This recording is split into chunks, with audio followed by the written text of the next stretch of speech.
Hey there, how are you? I am Clarence and today we'll talk about the best Nintendo Switch games that are on sale right now. We will be covering the UK, Europe, US, Australia, and Canada eShop. But first and foremost, thank you for taking the time to watch this video. If you want to see more of this series, please leave a like, remember to subscribe to the channel, and ring the bell to receive future notifications. Likes and subscriptions help keep the channel alive. First up, Voice of Cards, The Beast of Burden. The Beast of Burden is an excellent addition to this strange new series. It has a dark story, a new way to fight, and the same cozy atmosphere as the previous games. Some may be annoyed that this is the third of these games in such a short period of time, but I believe that Yoko Taro and her team have advanced the series by one step with this new game. If you enjoyed the previous two games or are looking for a new JRPG that doesn't require a lot of time and money, I highly recommend this one. Beast of Burden is a 15-hour game that does not waste your time. It transitions smoothly from one significant plot point to the next. It's the ideal game to play while relaxing with a cup of coffee on a Sunday morning, and its humble warmth and love for the genre make it difficult to criticize the minor flaws. Since you can collect monsters, this is the best Voice of Cards game yet, but you should play them all.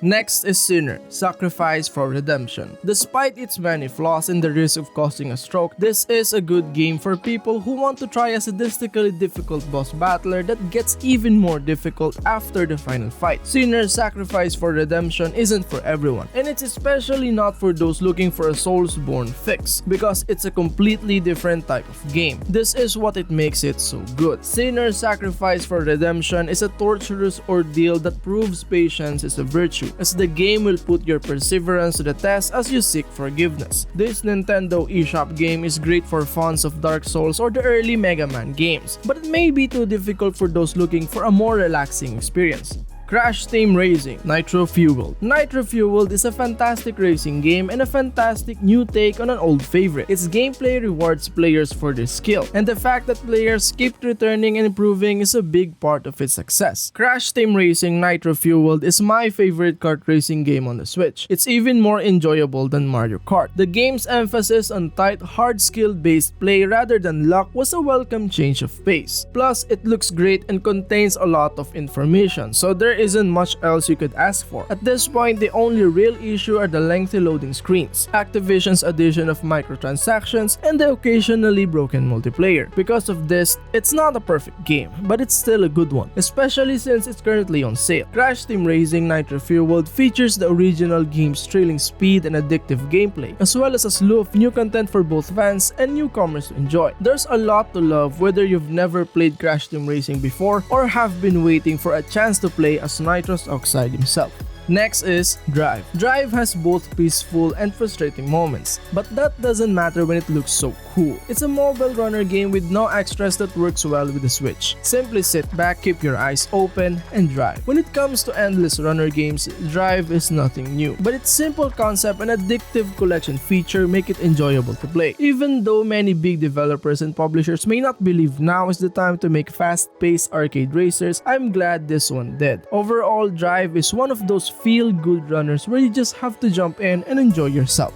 SaGa, Scarlet Gray's Ambitions. Despite the fact that SaGa, Scarlet Gray's Ambitions is not for everyone, it is one of the best RPGs ever made if you approach it with an open mind and are willing to play it on its own terms. The story is kept simple on purpose, but the plot and the game can be difficult to follow. When you get past the first barrier, you'll discover an RPG that places a high value on players' choice and exploration. It's a lot of fun to play the game, and it's not often that an RPG is as well thought out as this one. I thought it lived up to the hype, and it's ideal for genre fans looking for a breath of fresh air. SaGa Scarlet Gray's Ambitions has everything the fans of the series have grown to love over the years. It stays true to the spirit of SaGa, while also looking and feeling like a fresh take on the formula. The amount of time spent fighting may surprise both new and old fans. All of the great character dialogue and interactions are hidden behind hours of complicated battles and complicated ways to fight. The time you have to put in will be well worth it, but make sure you're prepared for Kawazu-style punishment.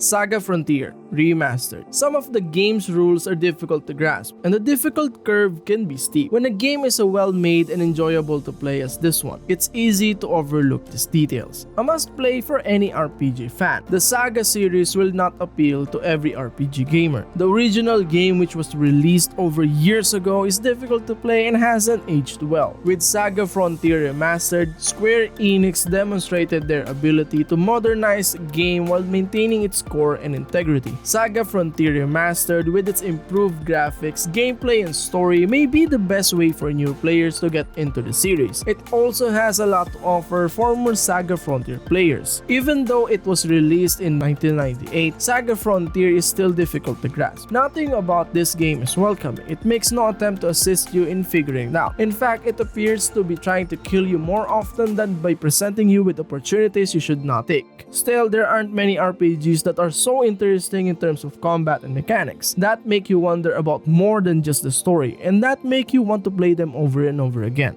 Next up, OlliOlli World. Despite the fact that the game appears to be a simplified version of Tony Hawk games, the grinds and flips are surprisingly accurate and have a lot more depth. Having said that, OlliOlli World outperforms its predecessors in almost every way. The animation had been greatly improved, the level design is complex and changes over time, and the gameplay is as smooth as butter and offers even more options for movement. There is something to be said about how things changes over time, but this is a different kind of change that makes returning to older games more difficult. I tried and it took a lot of effort. OlliOlli World takes Roll 7's refined 2D skateboarding concept to new heights. This is a game you will not want to miss. It has tight and difficult gameplay, a high skill ceiling, dozens of hours of content, and a very stylish presentation. It's easy to recommend to almost any Switch owner, especially those who get easily hooked by score-chasing games or extremely difficult platformers. OlliOlli World is a shining example of a unique kind of innovation and quality that inspired indie game studios can produce. Next is Armello. It's very well made,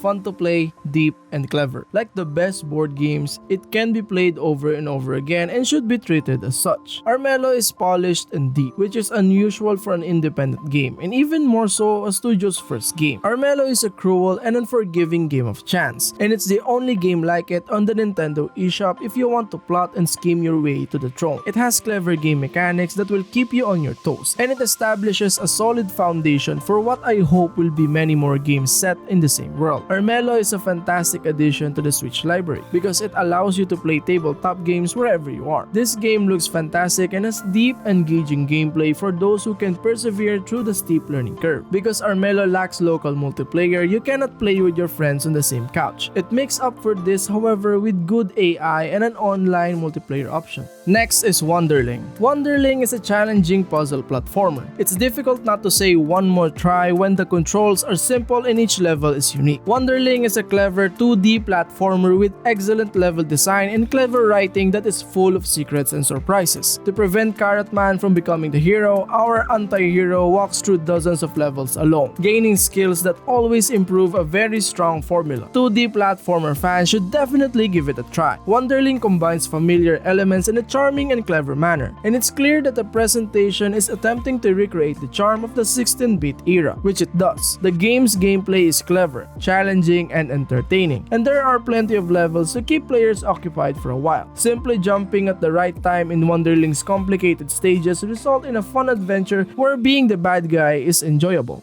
Next is the Bug Butcher. The Bug Butcher feels like an earthworm. In an arcade, Jim and alien hominid plays Space Invaders together. The Bug Butcher was created using the leftover DNA from their shared use of the joystick and buttons. It moves quickly and has many different things to do, making it both amusing and chaotic. The Bug Butcher is a spiritual sequel that is very close to its inspiration. This isn't a subtle nod, it's jam-packed with Pang references, which is what makes it so great. You'll return to the game because you can play it over and over to try to beat your own score. The fact that you can do it with a friend adds to the appeal. The Bug Butcher does nothing new, but it does an excellent job of recreating a classic game. The Bug Butcher is a fantastic game that pays homage to classic arcade shooters. It does an excellent job with shooting mechanic and gradually increases the difficulty without becoming too difficult. Even though it's a short game, there's enough content to keep players entertained for more than an afternoon. Because of the short levels and co-op endless mode, it's a good fit for the Switch. This is an excellent indie game that has been ported to Nintendo's console. Super One More Jump. Super One More Jump is a fun and addictive that starts out easy and gradually becomes more difficult. There are over 100 levels to complete as well as a few extra game modes to unlock. There are also 2 multiplayer modes, one of which allows 2 to 4 players to collaborate. Super One More Jump has a lot of positive aspects. It's difficult to stop playing, and there are a lot of levels to complete. Trying to collect every blue gem became an obsession for me, and it took a lot of time and effort to do so. When the extra modes and visual styles are added, the result is something that feels very full and finished. The platforming mechanics in Super One More Jump are perfect, and when combined with the massive variety of obstacles you must overcome, you get a game that is incredibly fun, rewarding, and tough as nails. Despite the lackluster music, the 2D platformer is well worth your time. And last but not the least, Borderlands Legendary Collection. Every action gamer's Switch library should include the Borderlands Legendary Collection. It has hundreds of hours of gameplay and can be played virtually anywhere. Borderlands Legendary Collection is an excellent way for Nintendo Switch owners to play the series' first 3 games. The games play exactly like the original versions and run about as smoothly, both when the console is docked and when used as a portable system. You also get nearly all the DLC for all 3 games. Who knows, if this does well, Borderlands 3 may be released for Switch someday. There are numerous games in the collection that shooter fans will enjoy. When played alone, the Switch combines a ridiculously addicting grind with true pick-up and play features. Prepare for long, intense sessions for full crazy jokes and action-packed quests. If you have few friends, you also enjoy the game. I enjoyed some Borderlands game, but now that I've seen how adaptable portable loot and shoot games can be, I'm not sure I want to play the series in any other way. That's all guys, I hope this video was helpful in deciding which game to play, and thank you for checking out the list. Please remember to subscribe and we'll see you at the next one.